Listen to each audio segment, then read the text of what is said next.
Hello, everyone. Today I will be discussing the case of Wen Ho Lee. This case transformed how the government dealt with classification of digital scientific data in the modern era, and it's also a major example of racialized criminalization when it comes to classified information. This is the New York Times on March 6, 1999. This article on the top right broke the story in what would turn into a media firestorm about Wen Ho Lee, a 59-year-old nuclear scientist who was recently fired from a lab. So you can see here the headline was China stole nuclear secrets for bombs, and then the byline said there's a breach at Los Alamos National Laboratory. This article would allege that Dr. Lee personally leaked information about the W-88 nuclear warhead to the People's Republic of China and possibly had been leaking information since the early 1980s. For context, in the mid and late 1990s, Chinese espionage was already a huge topic due to the Cox Report and evidence of information leaks. So they knew that the W-88 had leaked to China, and this article set the tone for the approach of the government, putting a name to the issue of Chinese espionage. The day after this article was published, the FBI put Lee under a polygraph test, beating him with, quote, "Do you want to go down in history, whether you're professing your innocence like the Rosenbergs to the day they take you to the electric chair," unquote. Dr. Lee maintained his innocence, still does, to the accusations of espionage. So, what did Wen Ho Lee actually do, though, to be fired from Los Alamos National Laboratory? He downloaded large quantities of data from a classified computer to an unclassified computer in his office. His personal testimony is that his office computer had 3 levels of passcodes on it and he protected it, but it wasn't officially a classified system. As we know, confidential, secret, and top secret under Executive Order 12356 mean that unauthorized disclosure of this information could cause damage, serious damage, or exceptionally grave damage to national security, respectively. The federal government assumed that Wen Ho Lee had disclosed scientific information to China working as a spy. So most of Dr. Lee's files were not actually classified as top secret, rather they were digitally classified as PARD, protect as restricted data. This classification was meant for the Department of Energy's scientific data from the Atomic Energy Act days, and this classification was later removed from digital files entirely. This is another example of why archivists and people who classify information have to reanalyze to make sure that our systems of classification are not outdated. So this is mislabeling. Another issue was that an overwhelming majority of information that was found to be downloaded by Dr. Lee had already been published in scientific journals or was otherwise unclassified open scientific information. Therefore, the government also did not properly label national security information or what it presumed was national security information and tried to assume a level of overclassification that was not used at the lab. So the reporting in May of 1999, you can see here, didn't even know if this was a crime yet. So what was a technical employee misconduct of physical and digital security turned into an espionage investigation. The U.S. government is now preparing to charge him with criminally mishandling his computer files. If he is so charged, Dr. Lee would be the first American ever prosecuted for moving secret data from a classified to an unclassified computer without any proof that the secret data fell into the wrong hands. This relates to our Module 6 on physical security and Module 7 on classified electronic records. In Module 7, we reviewed an EPA procedure for how to deal with spillage onto unclassified systems, which primarily dealt with containment and dissemination and reporting to the proper law enforcement authorities.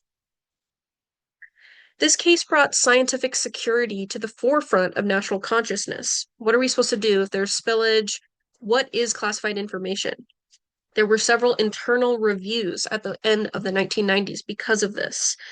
And among the espionage probe, there was also investigations of how physical and digital classified data was being used and if it was a security risk.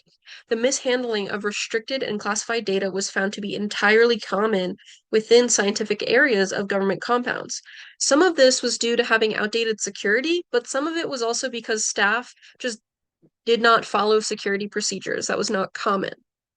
You can see here in September of 1999 that public opinion shifted towards critique of laboratory security practices. The lost secrets of the W-88 nuclear warhead were, quote, available to hundreds and perhaps thousands of individuals scattered throughout the nation's arms complex, unquote.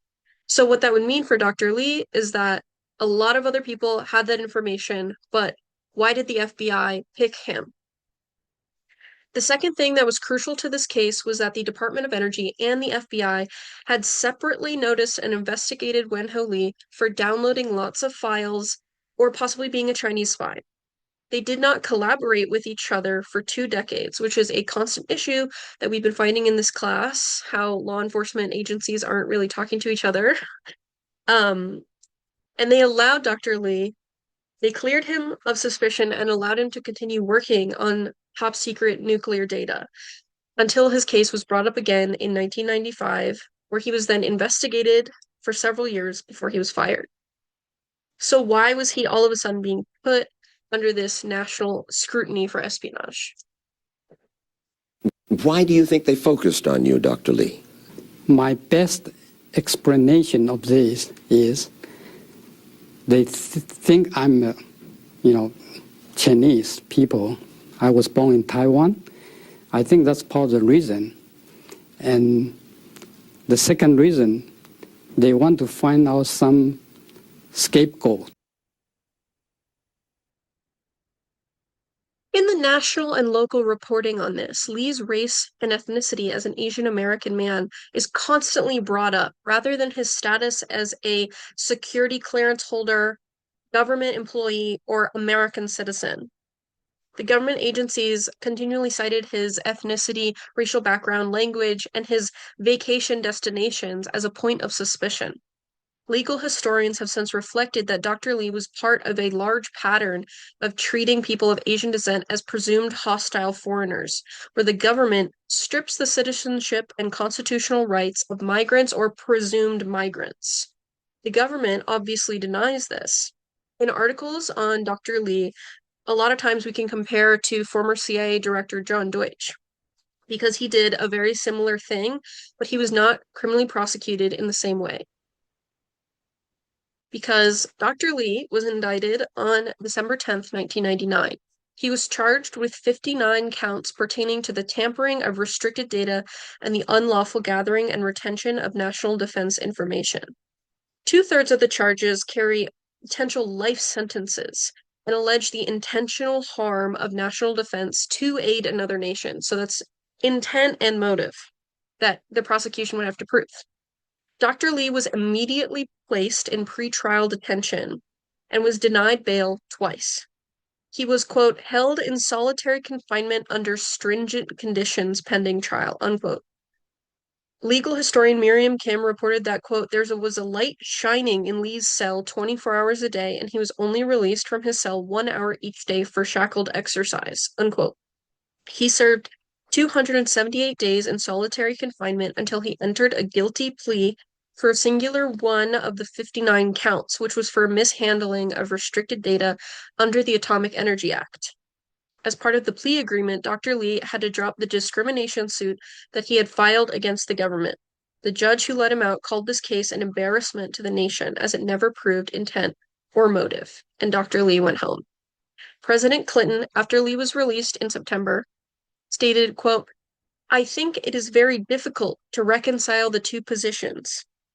That one day he is a terrible risk to national security, and the next day they are making a plea agreement for an offense far more modest than what had been alleged, unquote. Essentially, if he was a spy, there would have been no plea agreement, and if he wasn't, Dr. Lee was kept inhumanely for 9 months, which is generally the consensus that everyone agrees with now. So, how does this affect us? What we're discussing is levels of classification and a presumed danger to national security.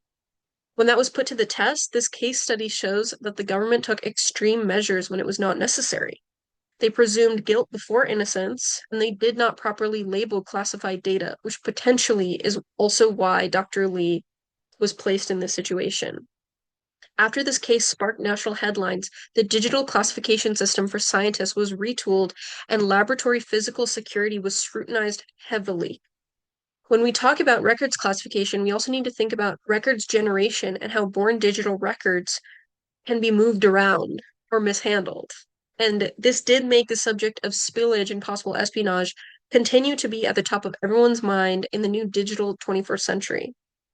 And while this was a system-wide issue, both in the procedure of the FBI and the DOE, as well as the laboratories not following security issues, Dr. Wen Ho Lee bore the brunt of accusations because of racialization. In the aftermath of this case, Asian Americans were afraid for their jobs and security clearances, and their loyalty was openly questioned by government officials. Considering our class discusses law and legal history, this is something that we need to be thinking about who these laws are enacted for and who they're taken against, putting the justice system under a level of accountability that is necessary for democracy. And especially in today's world, where we're talking about who is being presumed migrants and who's being unlawfully detained, I thought that this was a good time to talk about that. So thank you for listening. I will link my bibliography in the post. I think this is a really interesting topic and there's lots I couldn't get into, so I highly recommend looking into some of this stuff. Okay, thanks. Bye.